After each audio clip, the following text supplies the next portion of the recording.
का एग्जाम्पल 67 का B point DK का, ठीक है। अब हम ये कराने जा रहे हैं। इसमें गाइस देखिए आपको एक क्वेश्चन दिया हुआ है एक्स और वाई पार्टनरशिप में। भैया क्वेश्चंस कहाँ हैं? क्वेश्चंस निकालो फोन में, बिना क्वेश्चन के कैसे पढ़ोगे? ग्रुप में आ चुका है क्वेश्चन, खोलो फटाफट, बिना क्वेश्चन के कोई मत बैठना भाई। पीछे क्वेश्चन है, क्यों? तेरा फोन कहाँ है? तो एक पीछे दो फोन, दो फोन है तो एक पीछे दो। ये बच्चों यार मैं को बार बार कम्युनिकेट कराते हो मुझसे, खुद से एक्टिव रखो, अपना फोन रेडी रख के रखो। बिना क्वेश्चन के आपको कुछ नहीं समझ में आएगा। एक्स और वाई पार्टनरशिप में है, गुड फोकस करो। एक्स और वाई पार्टनरशिप में है, इनका रेशियो दिया हुआ है गाइस क्वेश्चन के अंदर, बैलेंस शीट बनी हुई दी हुई है हमें, और बैलेंस शीट में ऑलमोस्ट सारी चीजें, ध्यान से सुनिएगा मेरी बात को, बैलेंस शीट में ऑलमोस्ट सारी चीजें दी हुई हैं, कुछ एडजस्टमेंट्स दी हुई हैं। इस क्वेश्चन में इसने हमसे बोला क्या है? इस क्वेश्चन में इसने हमसे बोला है कि give journal entries to record the above and prepare balance sheet. मतलब आपको इस क्वेश्चन में जर्नल एंट्रीज करनी है और रिवैल्यूएशन अकाउंट नहीं बनाना आपको, पार्टनर्स कैपिटल अकाउंट नहीं बनाना आपको, बैंक अकाउंट नहीं बनाना आपको, केवल और केवल बैलेंस शीट बनानी है। वो बात अलग है कि आपको रफ में या तो अकाउंट बनाना पड़ेगा पार्टनरशिप कैपिटल का, या फिर आपको बैंक अकाउंट रफ में बनाना पड़ेगा, ठीक है, तभी आप बैलेंस शीट तक पहुंच पाओगे। ओके गाइस, ये क्वेश्चन आपको पूरा करना है घर से। मेन कुछ पॉइंट्स मैंने, जो लोग ग्रुप में देख रहे हैं वो गौर से देखेंगे, एक कलर्ड पेंसिल से कुछ मेन लाइन टिक हुई है, मैं बस केवल वो डिस्कस कर रहा हूं यहां पर जो मुझे लगती है थोड़ी सी यूनिक है, ठीक है। क्वेश्चन ये वाला आपको पूरा करना है, सारे क्वेश्चंस पूरे नहीं करने होंगे, हर क्वेश्चन के बाद मैं डिस्क्लेमर देता जाऊंगा। तो इस क्वेश्चन के अंदर आप देखिएगा, सबसे पहले अगर आप गौर से देखेंगे, point number 2, point number 3, point number 4 और पॉइंट नंबर 8, 4 पॉइंटों पर मैंने ग्रुप में जो अपनी फोटो भेजी है उसके अंदर ग्रीन कलर की पेंसिल कलर से वो लाइन खींची है ना। तो पॉइंट नंबर 2, जेड्स लोन। भाई क्या चक्कर है, नहीं पढ़ना है, क्या दिक्कत है? ये बंद करो बेटा, तुम्हारा फोकस कहाँ है? तुम मेरे को आंसर नहीं कर पाओगे फिर एक भी, तो तुम सुनोगे ही नहीं तो क्या समझोगे? मैं पढ़ा रहा हूं तो बनने पलट रहा, पता नहीं कर क्या रहा है। जेड्स loan should be treated as his capital. आज नई चीजें सीखने को मिलेंगी आपको जो अब तक नहीं मिली इस चैप्टर में, रिवीजन में। जेड्स loan should be treated as his capital. आप अपने क्वेश्चन को गौर से देखिए, आपको लायबिलिटी में जेड का लोन नजर आ रहा होगा, थोड़ा स्पीड में बोलूंगा मैं, आपके पास रिकॉर्डिंग है, घर पे जाके आराम से स्लो करके सुन सकते हो उसे, ताकि हमारा मैक्सिमम काम हो सके आज के घंटे में। Z loan should be treated as his capital, इसमें बोला गया है कि जेड के लोन को उसकी कैपिटल ट्रीट करना है। तो गाइस, जब भी किसी पार्टनर के लोन को या किसी थर्ड पर्सन के लोन को जब हम किसी थर्ड पर्सन को पार्टनर बना रहे होते हैं और उसने जो हमें लोन दिया होता है उसको हम कैपिटल में कन्वर्ट करते हैं, तो उसकी एंट्री होती है जेड्स loan account debit to Jades capital account, ठीक है। इस पॉइंट ऑफ व्यू से आप इसकी कैपिटल अकाउंट में पोस्टिंग कर लेंगे, कैपिटल अकाउंट बनाएंगे तो बड़े आराम से इस एंट्री को पोस्ट कर लेंगे। कैपिटल अकाउंट में क्रेडिट साइड में बाई जेड लोन के नाम से जेड के कॉलम में इसका अमाउंट चला जाएगा, और नई वाली बैलेंस शीट में अब जेड का लोन कैरी फॉरवर्ड नहीं होगा। इसका ट्रीटमेंट बस इतना था, क्लियर है? सुमित, तरुण, समझ में आ गई? हाँ या ना, क्या कह रहे हैं सर? हाँ, तो हाँ वाला एक्सप्रेशन तो करेंगे, ठीक है भाई। Next point, 8,000 of investments were to be taken over by X and Y in their profit sharing ratio. देखिए, आप अपने क्वेश्चन में गौर से देखिए, आपको क्वेश्चन के अंदर इन्वेस्टमेंट्स दिए हुए हैं 10,000 रुपए के, इसमें से 8,000 रुपए के इन्वेस्टमेंट एक्स और वाई दोनों ने अपने पीएसआर में ले लिए। तो प्यारे बच्चों, हमें ये नहीं पता कि हमारे इन्वेस्टमेंट, ये तो पता है कि कितने रुपए के इन्वेस्टमेंट लिए गए हैं, पर ये नहीं पता कि कितने रुपए में लिए गए हैं। तो जब कुछ नहीं बोलेगा तो रेट टू रेट लिए माने जाएंगे, तो केवल एक ही एंट्री होगी इन्वेस्टमेंट को लेने वाली, और उसकी एंट्री होगी जिन लोगों ने लिया है इसको, उनकी कैपिटल को हम लोग डेबिट कर देंगे, X capital debit Y's capital debit to investment. और ये 8,000 रुपए ओल्ड रेशियो में डिस्ट्रीब्यूट कर देना। अब आप एक्स और वाई का कैपिटल अकाउंट अगर बनाओगे तो उस पॉइंट ऑफ व्यू से कैपिटल अकाउंट में डेबिट साइड में टू इन्वेस्टमेंट, दोनों के अकाउंट्स में, दोनों के कॉलम में इनका अमाउंट छड़ा दिया जाएगा, और बैलेंस शीट में जो नया वाला इन्वेस्टमेंट जाएगा वो केवल 2,000 रुपए का होगा। इसका ट्रीटमेंट केवल इतना था। समझ में आ गया? कोई दिक्कत, कोई ऐसी बात जो नहीं समझ में आ रही हो? आगे बढ़ते हैं, next point. Goodwill of the firm is valued 27,000। देखिए यहां पर भी गुडविल दी है, बैलेंस शीट में असेट्स में भी गुडविल दी है 10,000 की। प्यारे बच्चों इन दोनों गुडविल का आपस में कोई कनेक्शन नहीं है, सिर्फ एक याद दिलाने के लिए पॉइंट मैंने अंडरलाइन किया है। याद रखिएगा क्योंकि अब हम एडिशनल क्वेश्चंस कर रहे थे, कंबाइंड क्वेश्चन नहीं आए थे, अभी केवल कॉन्सेप्ट आ रहे थे, अब कंबाइंड क्वेश्चंस आ रहे हैं। जब इस तरीके से आपको बैलेंस शीट की असेट्स में गुडविल दी हुई है और नीचे एडजस्टमेंट में गुडविल इज वैल्यूड दी हुई है, तो कतई इन दोनों को आपस में इसका रिवैल्यूएशन मत कर देना कि सर जी आप ये पागलपना दिखा दो, सर जी 10,000 रुपए की चीज 27,000 रुपए हो गई, 17,000 रुपए की गुडविल बढ़ गई। घंटा ऐसे नहीं करना। बैलेंस शीट में जो गुडविल है वो एग्जिस्टिंग गुडविल है, वो रिटन ऑफ होगी ओल्ड पार्टनर्स में, ओल्ड रेशियो में entry will be X capital debit, Y capital debit to goodwill, old PSR में डिस्ट्रीब्यूट कर देंगे, कैपिटल अकाउंट में शिफ्ट कर देंगे। जो नीचे गुडविल दी हुई है वो पूरी फर्म की गुडविल है। In this case he is not able to bring his amount in cash for goodwill, that's why his current account will be debited। तो entry will be Z's current account debit to X capital to Y's capital।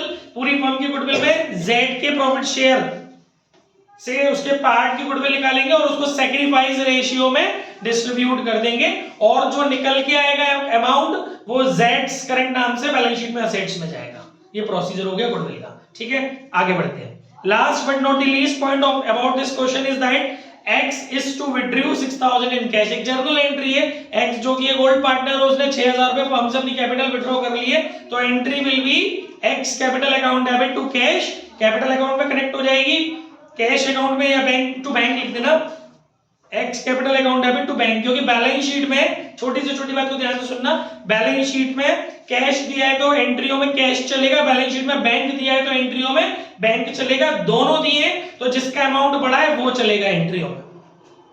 ठीक है, तो इस entry में bank दिया हुआ है, bank का बैलेंस दिया हुआ है, तो एंट्री में बैंक चलेगा, X capital account debit to bank. अच्छा, और ये कैपिटल अकाउंट में कनेक्ट हो जाएगा, बैंक अकाउंट में कनेक्ट हो जाएगा, और उसके बाद फिर आप बड़े आराम से रिकंस्टिट्यूटेड फर्म की बैलेंस शीट बना लेंगे। घर से बना के लाइएगा, कोई भी दिक्कत है यू में डिस्कस विद मी।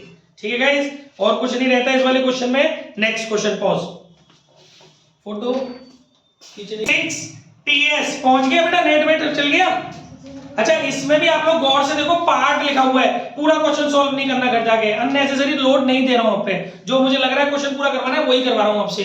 76 में पार्ट मतलब वही प्रोसीजर मैं आपको बता चुका हूं, बार बार नहीं बता रहा, जो ग्रीन पेन चल रहा होगा उनकी आपको पोजीशंस बतानी है, जनरल एंट्री के पॉइंट ऑफ व्यू से भी और बैलेंस शीट और रिलेटेड अकाउंट्स के पॉइंट ऑफ व्यू से छोटा सा बना के ड्रॉ कर देना। ठीक है, देखिए इसमें और अकाउंट को क्लोज मत करना। इसमें गाइस आपको क्या दिया हुआ है, पार्टनर के कैपिटल अकाउंट भी दिए हुए हैं, करंट अकाउंट भी दिए हुए हैं, तो आप ध्यान रखिएगा करंट अकाउंट भी ठीक वैसे ही ड्रॉ किए जाएंगे जैसे कि कैपिटल अकाउंट ड्रॉ किए जाते हैं। ठीक है, अब लेकिन मेन चीज ये है, लेकिन रुक जाइए मैं अपने वर्ड्स वापस ले लेता हूं, पहले एडजस्टमेंट पढ़ लेते हैं। एडजस्टमेंट में पहला पॉइंट है, बहुत ध्यान से सुनिए प्यारे बच्चों, in regard to the partner capital account present fixed capital account method is to be converted into the fluctuating capital account method। wow, what a point guys। अगर ये पॉइंट नहीं दिया होता तो हम इसको कैसे ट्रीट करते हैं, जब भी हमें बैलेंस शीट में करंट अकाउंट दिया होता है तो इसका मतलब होता है कि हमारी फर्म ने, इस पार्टनरशिप फर्म ने फ्लक्चुएटिंग की जगह पर fixed capital account method follow कर रखा है। लेकिन अभी जब भी फिक्स्ड कैपिटल मेथड हम लोग फॉलो करते हैं तो उस सिचुएशन में कैपिटल अकाउंट अलग बनाया जाता है, करंट अकाउंट ईच पार्टनर का अलग बनाया जाता है, और सारी चीजें करंट अकाउंट में शिफ्ट की जाती हैं। सिर्फ एडिशन ऑफ कैपिटल और withdrawal of capital capital account में जाता है। ठीक है, लेकिन यहां वो स्विच करा रहा है अपने मेथड को। यहां वो ये चाहता है कि जो प्रेजेंट में हम लोगों ने फिक्स्ड कैपिटल मेथड अडॉप्ट कर रखा है उसको स्विच करके हम फ्लक्चुएटिंग वाले में आ जाए। तो इसमें कुछ बहुत बड़ा हाईटेक मैटर नहीं है, सिर्फ और सिर्फ ये जो करंट अकाउंट है इसके जो बैलेंसेस गिवन है इसको शिफ्ट कर दो कैपिटल अकाउंट में। अलग से करंट अकाउंट नहीं बनेगा, नहीं बनेगा, नहीं बनेगा इस पर्टिकुलर क्वेश्चन में। क्यों? क्योंकि वो अपने पैटर्न को चेंज कर रहा है। इस वजह से जो उनका करंट, ऐसी पागलबंदी मत करना कि सर जी हम बना ले करंट अकाउंट, उसके बाद सारी चीजें करंट अकाउंट में शिफ्ट कर दे, जो बैलेंस आएगा उसको करंट में डाल, कैपिटल में डाल देंगे। ऐसा नहीं करना, क्योंकि उसने मना कर दिया है। अब आपको करना ही नहीं है तो आप क्या करेंगे, मोहित सिंह बैठो सोनी, आपको क्या करना है कि आपको जो बैलेंसेस दिए, और गाइस देखिए करंट अकाउंट के बैलेंसेस कोई भी हो सकते हैं, क्रेडिट बैलेंस भी हो सकते हैं और डेबिट बैलेंस भी हो सकते हैं। तो अगर आपको लायबिलिटी में balance, credit debit in the sense liability में भी करंट अकाउंट का बैलेंस दिखाया हुआ उसके क्वेश्चन के अंदर, और असेट्स में भी। अगर आपको लायबिलिटी में करंट अकाउंट दिया हुआ है तो इट मींस कि फर्म को उससे पैसे लेने यानी कि वो लाएगा, और लाने वाली साइड होती है credit side in the sense कि इसको आप क्रेडिट साइड में दिखाओगे कैपिटल अकाउंट में। क्रेडिट होती है, डेबिट होती है, ओपनिंग बैलेंस क्रेडिट होगा ना। अगर आपको लायबिलिटी में दिए हुए हैं, लेने होंगे ना, लेने का होंगे, सॉरी हाँ कोई नहीं, थोड़ा जल्दबाजी में एक स्टेटमेंट हल्का सा गलत हो गया है, इसको करेक्ट कर लेते हैं। अगर आपको लायबिलिटी में दिए हुए हैं, राइट, लायबिलिटी में अगर आपको करंट अकाउंट दिए हुए हैं तो इसका मतलब है कि आपको डेबिट साइड में वो बैलेंसेस मेंशन करने हैं कैपिटल अकाउंट के टू करंट अकाउंट। अब तो सही है, अब भी गलत बोल रहा हूं? क्रेडिट में ही होंगे ना। हां सर, देने हैं ना। बेटा नहीं, मैं पॉज करी, मैं दिन में टांग दो, ठीक है। तो लायबिलिटी में करंट अकाउंट दिया हुआ है, इसका मतलब है कि फर्म को उन पार्टनर्स की कैपिटल को इंक्रीज करना पड़ेगा, फर्म की लायबिलिटी टुवर्ड्स पार्टनर्स। तो इसी वजह से लायबिलिटी में जो करंट अकाउंट दिया होता है उसके बैलेंसेस आपको कहां दिखाने पड़ेंगे? कैपिटल अकाउंट में, क्रेडिट साइड में। जनरल एंट्री नहीं होगी इसकी, और हो भी सकती है जनरल एंट्री, क्योंकि ओपनिंग बैलेंस को आप शिफ्ट कर रहे हो। इसकी जनरल एंट्री अगर करनी पड़ी तो आप इसकी जनरल एंट्री क्या करोगे?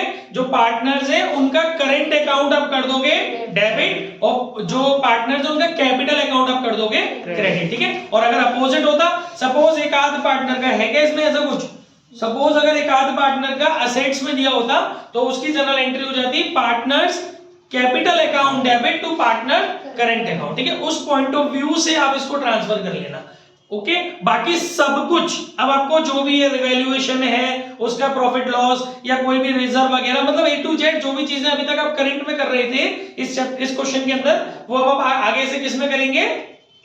कैपिटल अकाउंट में करेंगे। सारी चीजें आपको कैपिटल अकाउंट में कनेक्ट करनी पड़ेंगी, ठीक है। इसका इतना ही था इस वाले पॉइंट में। और इसके बाद एक और पॉइंट है बेटा, ध्यान से सुनेंगे जल्दी जल्दी।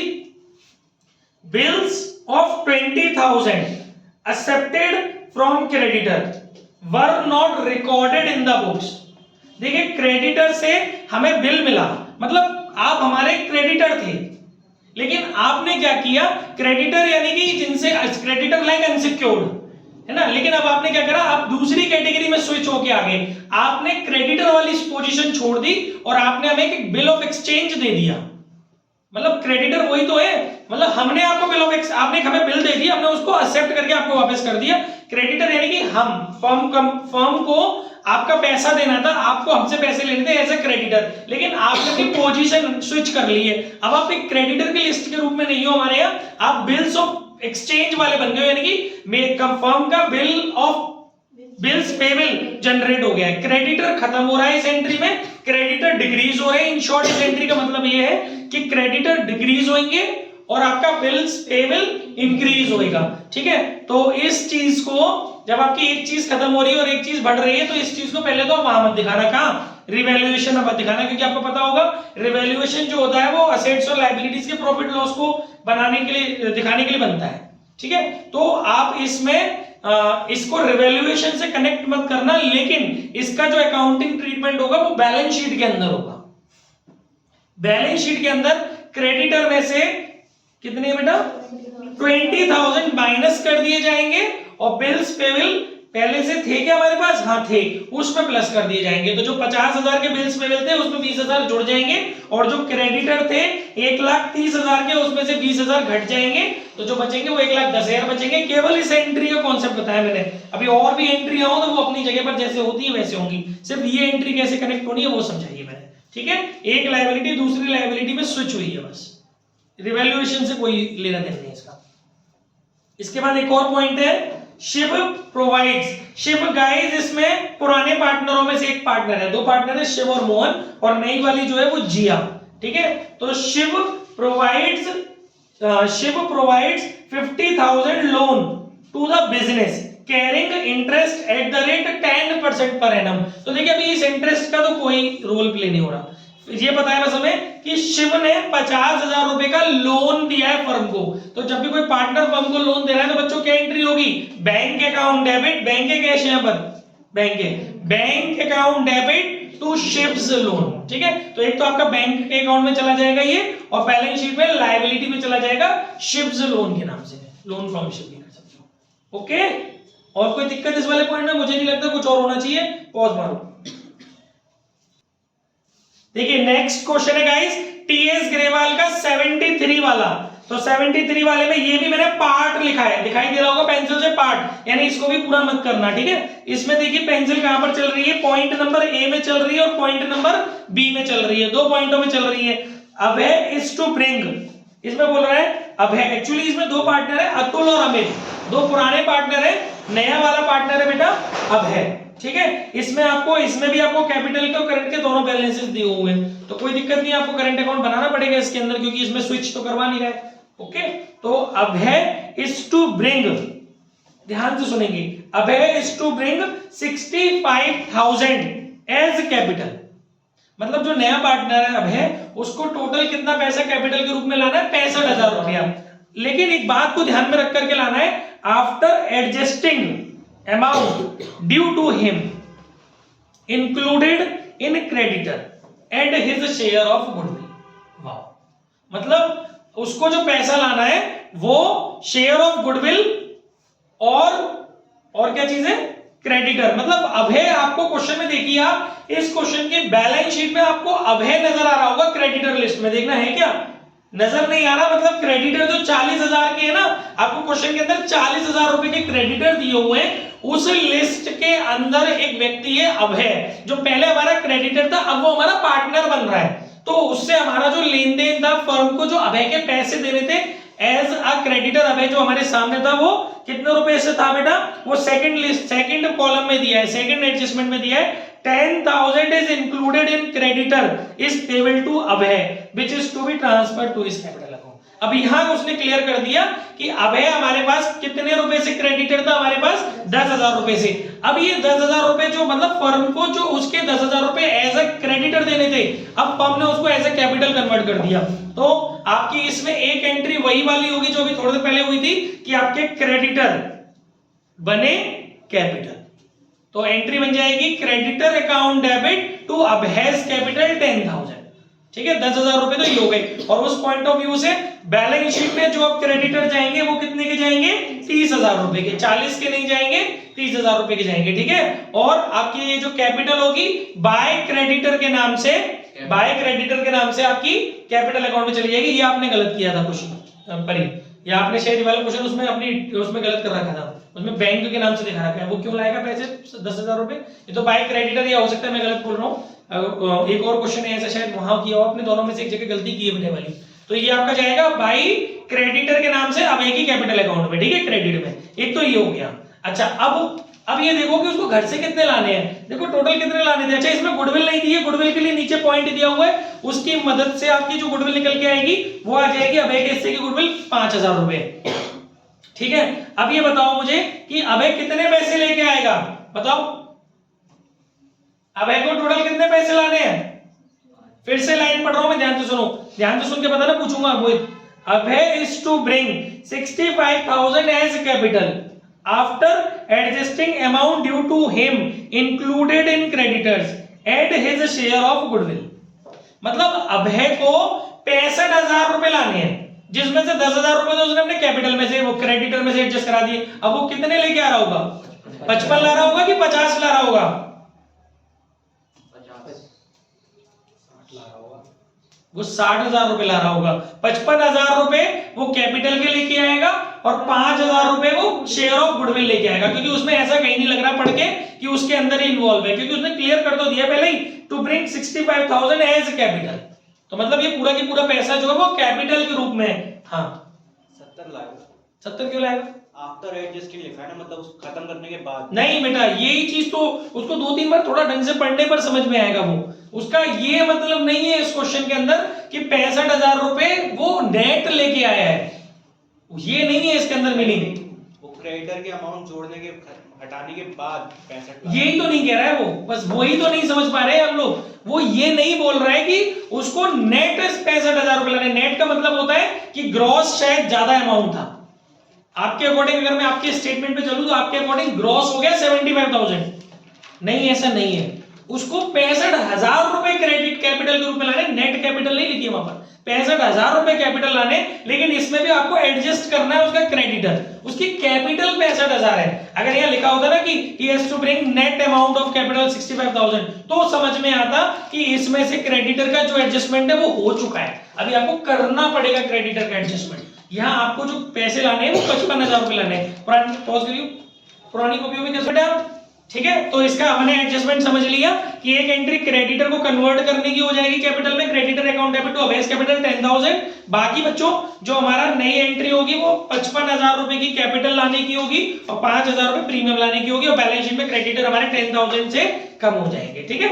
चलिए इसके बाद एक और, बस यही दो पॉइंट थे इस क्वेश्चन में, ठीक है। पॉज कर लेते हैं, आगे बढ़ते हैं। यस तो केवल काम की चीज करना, 25 TS पार्ट। चलिए क्या है इसमें, केवल एक लाइन पर मैंने अंडरलाइन किया गाइस। इसमें एक्चुअली हुआ क्या है ना, इसमें दो पार्टनर है हमारे, आदिल और भव्या, ठीक है। और जो नया पार्टनर है वो है क्रिश, वो नया पार्टनर, पहले मैनेजर था पार्टनर बन गया है। तो वो कोई नहीं, रेशियोज दिए, वो कैपिटल ला रहा है, वो गुडविल ला रहा है, सारी चीजें, और वो इतना इतना उसके लिए सैक्रिफाइस कर रहे हैं या वो उसको दे रहे हैं, वो सारी चीजें बहुत अच्छे से जानते हो। इसमें जो मेन चीज है, मुद्दा जो आपके लिए नया कॉन्सेप्ट है वो ये है, इसमें एक लाइन लिखी हुई है, profit for the first year of the new partnership. New यानी अभी ये जो प्रॉफिट आपको दिया है ना वो तीनों का दिया है, यानी उसके आने के बाद एक साल पास आउट हो गया, वो पार्टनर आ चुका, तीनों पार्टनर का न्यू रेशियो आपने निकाल लिया, उसके बाद तीनों लोगों ने एक साल पास आउट कर लिया, उसके बाद फर्म को प्रॉफिट आया है और फर्म का जो प्रॉफिट आया है वो कितना है, 2,40,000। तो गाइस आपसे बोला गया pass necessary journal entries for Krish admission and apportion the profit between the partner. आपको इनका बंटवारा करके दिखाना है, डिस्ट्रीब्यूशन करके दिखाना है प्रॉफिट का। तो प्यारे बच्चों सिर्फ और सिर्फ दो एंट्रीज इसके अंदर करनी होगी इस वाले कॉन्सेप्ट में जो मैंने अंडरलाइन की उसके लिए। एक आपको कौन सी करनी होगी, वर्ष के अंत में जो पार्टनरशिप फर्म का प्रॉफिट होता है उसको आप काहे में ट्रांसफर करते हो, पीएनएल एप्रोप्रिएशन में। तो एक एंट्री होगी PNL account debit to PNL appropriation 2,40,000, और दूसरी, सुनना तो है ही नहीं, समझना तो है ही नहीं, बाढ़ में गया टीचर। दूसरी एंट्री पीएनएल एप्रोप्रिएशन को तीनों पार्टनर में, ऑल पार्टनर में न्यू रेशियो में डिस्ट्रीब्यूट करना है। PNL appropriation account debit to Adil's capital to Abhay's capital to Krish capital new ratio में। न्यू रेशियो नहीं दिया तो आप निकाल लेना, वो सब आप जानते हो, उसके बारे में मैं डिस्कशन नहीं करता, ठीक है। इतना काम करना है आपको घर से इस वाले क्वेश्चन की रिगार्डिंग। पॉज, कोई दिक्कत? नेक्स्ट क्वेश्चन है टीएस ग्रेवाल का प्रैक्टिकल 70, ठीक है प्यारे बच्चों, जल्दी से पढ़े क्या है इस क्वेश्चन में। देखिए इसमें भी wow you are so lucky part, ठीक है, पूरा नहीं करना है, पार्ट क्वेश्चन है। तो इसमें क्या है भैया, एडजस्टमेंट ऑफ कैपिटल के कराएंगे पूरे आपसे। पार्ट में क्या है भाई, इसमें देखो, एक तो इसमें बेटा ग्रीन पेंसिल से जो अंडरलाइन हो रही है वो लिखा हुआ है मैंने, net profit of the firm is divided as follow. बेटा इसमें लिखा है 1/2 to A, 1/3 to B, 1/6 carried to a reserve. यानी कि आपने अपने प्रॉफिट के 3 पार्ट कर लिए हैं, 1/2 पार्ट हो गया ए का, 1/3 पार्ट हो गया बी का, बस 2 ही ओल्ड पार्टनर है, और 1/6 पार्ट आप रिजर्व के रूप में रखना चाहते हैं। तो जो पार्ट आप रिजर्व के रूप में रखना चाहते हैं उसको इग्नोर मार दीजिए। अब जो रेशियो चलेगा 1/2 और 1/3 का चलेगा, इसका रेशियो आ गया आपका, एलसीएम आ गया 6, 3:2, यानी कि जो ओल्ड रेशियो का एज्यूम किया जाएगा वो माना जाएगा 3:2, ना कि 1/2 और 1/3। ऐसे नहीं करना, इसको रेशियो में कन्वर्ट करके 3, जो भी चीज डिस्ट्रीब्यूट करेंगे ओल्ड रेशियो में जो होती है वो 3:2 के अकॉर्डिंग होगी, और वो जो 1/6 पार्ट आपने रिजर्व के रूप में रखा है उसका कोई यूज नहीं है, ठीक है। एक तो अंडरलाइन इसके लिए करनी थी। अच्छा दूसरी चीज इसमें आप देखिए, मैंने ई पॉइंट पे अंडरलाइन की है ग्रीन से, दिखाई दे रही होगी उसमें फोटो में, क्या है भाई, in regard to the debtors the following debts proved bad or doubtful। Debtor के रिगार्डिंग कुछ बातें हुई हैं। पहला पॉइंट है 2000 due from X, bad to the full extent. मतलब जो हमारी डेटर लिस्ट में हम जब एक काम करते हैं, हम अपने इस क्वेश्चन की डेटर्स की अमाउंट देखते हैं कितनी है, हमारे क्वेश्चन में डेटर्स की अमाउंट है 22,000, हमारे डेटर 22,000 रुपए के हैं। इसके अंदर एक व्यक्ति है जिसका नाम है एक्स, जिससे हमें 2,000 रुपए लेने हैं, वो फुल एक्सटेंड मतलब कंप्लीटली बेड डेप्स हो गया। तो आपको पता है 2,000 रुपए की बेड डेप्स वाली एंट्री क्या होगी? बेड डेप फोन आ रहा है, वही नंबर है? नहीं सर, प्रिया गुप्ता। देखिए आपका जो बेटा बेड डेप्स, अब जो इसमें एंट्री होगी वो वही वाली होगी, bad debts account debit to debtor 2,000, और फिर इस बेड डेप्स को आप लोग लॉस के रूप में ट्रांसफर कर देंगे, किसमें से? रिवैल्यूएशन से। Revaluation account debit to bad debts 2,000। एक तो ये हो गया कनेक्शन। अच्छा, एक और पॉइंट है इसके अंदर कि 4,000 ड्यू फ्रॉम वाई। हम लोगों को वाई से कितने पैसे लेने थे? 4,000। इंसॉल्वेंट एस्टेट एक्सपेक्टेड टू पे ओनली 50%, मतलब 50% पैसा मिलने की उम्मीद है, यानी कि कंफर्म बेड डेप्स कितने हो गए? 50%, बाकी 50% की उम्मीद अभी जगी हुई है। जगी हुई है, देखो बात समझना, जगी हुई है उम्मीद, तो इसका मतलब है कि मिल सकते हैं। तो मिल सकते हैं तो तुम तो ऑलरेडी हो ना मेरी डेट, जो बचे हुए 50% है, 4,000 का 50% यानी कि 2,000, तुम तो हो ना मेरी डेटर लिस्ट में, तो बने रहो ना डेटर लिस्ट में, क्योंकि डेटर का इन द सेंस उम्मीद की पैसा आ रहा है, और अभी 50% उम्मीद तो है ना, तो उसके बारे में मत लड़ना, बात सिर्फ उसकी करना जो श्योर शॉट है। जो 2,000 आपके इंसॉल्वेंट दूसरे वाले वाई से हो गए, उसकी भी ये एंट्री होगी। तो आप दोनों अमाउंटों को मिला करके ये दो एंट्री कर देंगे। पहली करेंगे बेड डेप्स टू डेटर 4,000, और फिर दूसरी करेंगे revaluation account debit to bad debts 4,000, और बचे हुए 50% फॉरगेट इट। और बैलेंस शीट में जो आपका डेटर्स जाएगा वो अब जाएगा 18,000। 22,000 में से श्योर जो बेड डेप्स है 4,000 के वो लेस हो जाएंगे, बचे हुए 18,000 है वो कैरी फॉरवर्ड हो जाएंगे नई वाली बैलेंस शीट में। ठीक है, कोई और दिक्कत आई होप होनी नहीं चाहिए। मैक्स टू मैक्स मेरी कोशिश है कि चीजें डिलीवर हो जाए आफ्टर पॉज। हो गया, देखिए भाई नेक्स्ट वाला है, देख लेते हैं। नेक्स्ट वाला है प्रैक्टिकल 68, इसको भी पार्ट यानी थोड़ा करना है भैया। इसमें और अच्छे पॉइंट है, क्या लिखा हुआ है भैया इसमें? देखिए, एक तो मैंने बैलेंस शीट के अंदर जो कंटेंट है उसमें डाला है पब्लिक डिपॉजिट लायबिलिटी। कंफ्यूज मत हो जाना, पागलों की तरह बांट मत नहीं हो, इसे ओल्ड पार्टनर में ओल्ड रेशियो में डिस्ट्रीब्यूट कर आओ। ये फिक्स्ड लायबिलिटी है परमानेंट वाली, ठीक है। तो पब्लिक डिपॉजिट आपका बैलेंस शीट में लायबिलिटी की तरह से जाएगा।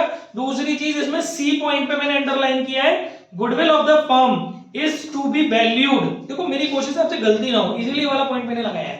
Goodwill of the firm is to be valued at 2.5 years purchase of average profit of last 2 year। और अनफॉर्चुनेटली हमें क्वेश्चन में क्या दिया हुआ है? 3 साल का प्रॉफिट दिया हुआ है, 15-16, 16-17 और 17-18। तो कई बार बच्चे क्या करते हैं, जल्दबाजी में आगे से उठा लेते हैं 2। जैसे हम जो बना रहे हैं वो बना रहे हैं 31 मार्च 2018 का, यानी कि हम बना रहे हैं 17-18 का। समझ में आ रहा है तरुण सिंह? हम जो बना रहे हैं वो बना रहे हैं 17-18 वाले ईयर का, और जो हमें प्रॉफिट्स दिए हुए वो दिए हुए 15-16, 16-17 और 17-18। अब उसने बोला लास्ट 2 ईयर के लेने हैं। अब तक क्या होता था कि जितने ईयर के लेने होते थे, एवरेज करना होता था प्रॉफिट को, उतने ही ईयर का प्रॉफिट दिया होता तो जहां रामायण करनी नहीं पड़ती थी। इसमें 3 ईयर का प्रॉफिट दिया, एवरेज 2 ईयर का करना है, वो भी लास्ट। तो आपको केवल 16-17 और 17-18 वाले प्रॉफिट को, क्योंकि लास्ट से देखेंगे तो पहले 17-18 वाला लास्ट हो गया, और फिर और अगर वो कहता कि लास्ट से प्रीवियर वाले तो 15-16 और 16-17 लेते हैं। जल्दबाजी में बच्चे गलती क्या करते हैं, शुरू में 3 दियो तो ऊपर के 2 उठा लेते हैं, 15-16 और 16-17 डालें तो सर्वनाश हो जाता है। ठीक है, तो ऐसा नहीं करना। अच्छा, इसमें एक पॉइंट और है, डी पॉइंट। डी पॉइंट में क्या कह रहा है? At the time of Aditya's admission Yasmin. अच्छा, इसमें 2 पार्टनर है, एक्चुअली 3 पार्टनर पुराने हैं, दिव्या, यास्मीन और फातिमा, ये 3 पार्टनर है। 14 पार्टनर है आदित्य, ये नया आ गया है। तो at the time of Aditya's admission Yasmin also brought 50,000 as a fresh capital. पुराने पार्टनर का दिल कर रहा है कैपिटल लाने का, तो सुन लो उसकी दिल की बात, नॉर्मल से एंट्री कर देना, bank account debit to Yasmin's capital, है ना। उसका कोई पंगा से मत लेना, अजीब से परेशान होगा, ठीक है ना। वैसे आपको पता है इसमें, पॉज करिए। तो 63 गाइस, इसमें देखो मैं तो केवल आपको काम की बात समझा रहा हूं, बाकी आपको पूरा करना है घर पे, ठीक है। तो इसमें आप देख रहे होंगे लाइन जो लगी हुई है, actually A B C 3 old partner है, डी नया पार्टनर। इसमें भी वही क्रेडिटर कैपिटल वाला पंगा है, इसमें थोड़ा और क्लियर होगा आपको, चीजें ध्यान से वर्ड सुनना। इसमें एक लैंग्वेज लिखी हुई है, D's capital is to be 50,000। मतलब डी की जो capital is to be, D की जो कैपिटल फर्म के अंदर होनी है ओवरऑल वो 50,000 होनी है। डी को जो कैपिटल अपनी बनाए रखनी है फर्म के अंदर, ये वाला गलत था बेटा आपका, आप उसमें देखना सॉल्यूशन में ये गलत है थोड़ा सा। डी को जो बनाए रखनी है अपनी कैपिटल वो 50,000 रुपए बनाए रखनी है। और point number A B C 3 पॉइंटों पर मैंने ग्रीन टिक की है। तो इसमें पहला वाला पॉइंट है आउट ऑफ द क्रेडिटर। अच्छा, हमारे क्रेडिटर दिए हुए क्वेश्चन के अंदर 30,000 के, बैलेंस शीट में लायबिलिटीज में 30,000 के क्रेडिटर दिए हुए। अब एक एडजस्टमेंट बोल रहा है out of the creditor 10,000 is due to D, मतलब डी जो कि पहले हमारे क्रेडिटर लिस्ट में था वो पार्टनर बन रहा है, तो उसकी तरफ 10,000 रुपए का हिसाब है, फर्म को उसके 10,000 रुपए देने हैं, ठीक है।